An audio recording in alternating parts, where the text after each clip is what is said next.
چاسم چې محبت کې ساته ورسره محبت خو ګورئ جدا کېږه به تی جدایي دې ستا را روانه ده زما وروڼو دا خطاب موږ ټولو ته دی هر سړي ته دا خطاب دی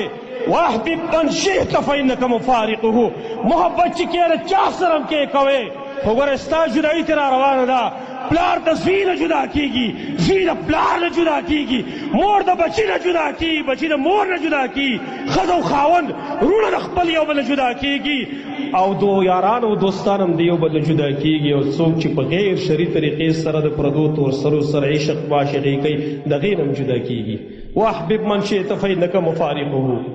جدایي را روانه ده خلک یې جدا کړی دی یو بل نه څومره میندې دي چې د هغې ګونهوله باچۍ اغوستې غدیره کې ښخ کړی دی څومره پلاران دي چې خپل بچو ته په غټو غټو باندې ګوري سترګو نه اوښکې روانې هغه ته الله جدا کړي دي مرګ ته جدا کړي دي زموږ جدایي را روانه ده زما وروڼو موږ چې په دې مجلس کې څومره خلک ناست دي یو ټیم را روان دی تاسو به ځان له قبر کې پراته وئ زه به ځان له قبر کې پروت یم پلار به جدا قبر کې زوی به جدا قبر کې دا سلسله روانه ده زما وروڼو د دې نه انکار نه دی پکار واحبب من شئت فإنک مفارقه خو د چا وسم نه رسیږي رسول الله صلی الله علیه وسلم دغه زوی ابراهیم د ماریا قبطیه نه پیدا دی 14 میاشتو هلک دی عبدالرحمن ابن عوف رضی الله عنه فرمایي چې نبي خپل زوی یو انګر له ورکړی و هغه به یې تربیت کاو نو موږ ورسه لاړو یو پیرې ماشوم راوړلی شو د نبي زوی دی 14 کالو ماشوم دی په لوبو کې راغلی دی هغې کې ورته کېښودلی شو فاذا هو یجود بنفسه هغه د سا ختله زنکدنې شروع دی د نبي په غۍ کې کېښودلی شو ففاضت عینا رسول الله صلی الله علیه وسلم د نبي د سترګو نه اوښکې روانې شوې سبحان الله نبي دی د نبي زړه درد کوي لیکن مرګ داسې شی او چې مخکې نه ورته ویلی شي واحبب من شئت فإنک مفارقه چا سم چې مینه ساتي مینه ساته خو جدایي به را روانې د نبي د سترګو نه اوښکې روانې شوې ابراهیم وفات شو نبي څه وایي ورته یا ابراهیم انا لبفراقک لمحزونون اے ابراهیم موږ ستا په جدایۍ ډېر خفه یو خو مخکې جبریل خبر ورکړی واحبب من شئت فإنک مفارقه محبت چې کې د چا سم کې کوه جدایي را روان ده زما وروڼو موږ چې کوم خلک ژوندي یو لاړ شي خپل کور کې که مور او پلار هم ژوندي هغوی ته وګورې د چا مور ژوندی د چا پلار ژوندی د چا به وروڼه د چا به خویندې او د چا به ښځې ټولو ته وګورې په یو نظر او دا حدیث ځان ته را په یاد کړې واحبب من شئت فإنک مفارقه جدایي زموږ را روانه ده زما وروڼو دې نه خلاصې نشته دی او دریم خبره ورته دا وکړه څلورم خبره واعلم مقصودي جمله زما دا جبریل نبی صلی الله علیه وسلم ته بیا وایي واعلم ان شرف المؤمن قیام الليل اے نبی پوه شه ګوره چې د مؤمن شرافت د مؤمن اکرام او عزت د رب العالمین په نسبت باندې قیام الليل دی کم سړی چې قیام الليل کې د شپې الله ته ودرېږي دا الله ته ډېر زیات خوښ دی ډېر زیات ورته خوښ دی او حدیث کې راځي یو بل حدیث راته رایاد شو امام بهقي نقل کړی امام احمد خپل مسند کې نبی صلی الله علیه وسلم فرمایي درې کسان چې الله ورسره محبت ساتي درې کسان چې الله ورسره بغض کوي کم درې کسان چې الله ورسره مینه کوي نو په یو پای کې دا عکس دی ټول حدیث ذکر کوم یو جمله تی ذکر کوم درې کسانو کې یو تن چې الله ورسره ډېره مینه کوي وایي دا هغه کس دی چې یو قافله کې رواني په سفر باندې او د قافلې مشر وایي د اخر د شپې په اخر حصه کې چې راځئ لږ آرام دپاره کوزیږو آرام به وکړو خلک وشي آرام دپاره او خلک څمري او په دې کې یو کس هغه راولېږي او اودس وکړي خلک وده شي او دی ودرېږي الله ته دی په تهجد باندې ودرېږي دی په مانځه باندې ودرېږي الله وایي دا سړی زما ډېر زیات خوښ دی دا زما ډېر زیات خوښ دی او څلورم پنځم خبره ورته دا وکړله وعزه استغناه عن الناس د مؤمن عزت د خلکو په نسبت باندې هغه دا ده چې مؤمن د خلکو نه بې پروایي چا ته خپل حاجتونه نه پیش کوي صرف الله ته خپل حاجت پیش کوي چا نه څه غواړي نه زما وروڼو د شپې خپل ځان لم پاسېږئ خپل اهل هم پاسوئ د هغې فایده وګورئ امام ابو داود و ابن حبان صحیح روایت نقل کړی نبی صلی الله علیه وسلم فرمایي من استيقظ من الليل وایقظ اهله څوک چې د شپې په خپله رایښ شو او بیا خپل کور والم رایښ کړله ځان سره فصلیا رکعتین جمیعا دواړو دوه رکعاته وکړې ډېر هم نو دو رکعات دواړو وکړو. کتب من الذاکرین والذاکرات، کتب من الذاکرین الله کثیرا، دا به دا خلکو نه ولیکلی شي من الذاکرین الله کثیرا، هغه خلک چې الله ډېر یادوي چې قرآن کې د هغې صفت ذکر کړی دی. والذاکرین الله کثیرا، هغه خلک چې هغه الله ډېر یادوي د هغې نه به ولیکلی شي. صرف 2 رکعات چې ښځه او خاوند دواړه پاسې 2 رکعات وکړي، دا خلکو نه به الله ولیکي چې دا وایي ما ډېر یادونکي خلک دی، وایي دا به پکې ولیکي، وایي څومره فایده شو پکې. بلکې نبی خو دعا کړې ده وایي هغه سړي باندې د الله رحم وکړي چې د شپې راپاسي او بیا خپل کور والا راپاسي، او چې هغه نه راپاسي په دې مخ ورته اوبه وشیندي، او هغه ښځه باندې د الله رحم وکړي چې د شپې راپاسي او بیا خاوند راپاسي، او چې هغه انکار وکړي په مخ ورته اوبه وشیندي. الله دې په دې دواړو باندې رحم وکړي. نبي ورته دعا کړې ده. یو روایت کې داسې راغلی، نبي صلی الله علیه وسلم فرمایي اقرب ما یکون الرب من العبد فی جوف اللیل، الله خپل بنده ته په کوم ټیم کې ډېر نږدې، بنده نه الله خپل بنده ته په کوم ټیم کې ډېر نږدې، دا د شپې په مانځه چې سړی ولاړ وي، فی جوف اللیل الاخر، د شپې په آخره حصه کې. نبی صلی الله علیه وسلم صحابي ته وایي چې دا حدیثو ته بیانوي چې الله خپل بنده ته شپې په آخره حصه کې ډېر زیات نږدې وي. ورته وایي فإن استطعت أن تكون ممن يذكر الله في ذلك الوقت في ذلك الساعة یا في تلك الساعة فكن، وایي که ستا طاقت وي چې په دغه ټیم کې ته د الله د یادونکو نه شې، نو ګورې شه د ټیم دا ورنه کې د خپل لاس نه. زما وروڼو په آخرت کې چې کم نعمت موږ ته میلاویږي نو پای کې غټ یو کردار د شپې د مانځه دی. مو خو لاوله عیسه کې ټول عیسه په فیسبوک باندې تیر کو ګپ و شپ باندې تیر کو، بیا سار مونځ هم نه ایسته قضایي. امام اظهر ابن مغیث رحمت الله تعالی علیه، یو مشهور امام، هغه تیر شوی دی. هغه رأیتو فی المنام امرأة لا تشبه نساء اهل الدنیا.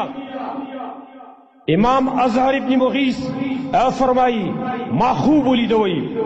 په خوب کې یوه جینۍ ما ولیدله، د دنیا د جینکو د دنیا د زنانو سره هېڅ قسم مشابهت د هغې نه و، حسن ولا لا ډېر زیات ورکړی و. ما ورته ویل من انتې، ته څوک یې؟ وایي ما ورته ویل چې حورا، زه حور یم. ویل ما ورته ویل خوب یي که نه، په خوب کې خو هر قسم حالات راځي. ویل ما ورته ویل زوجیني من نفسک، ما له ځان په نکاح باندې راکړه، زه ستاسې نکاح کول غواړم. نو ویل هغې راته ویل چې اخطبني الی سیدي وامهرني،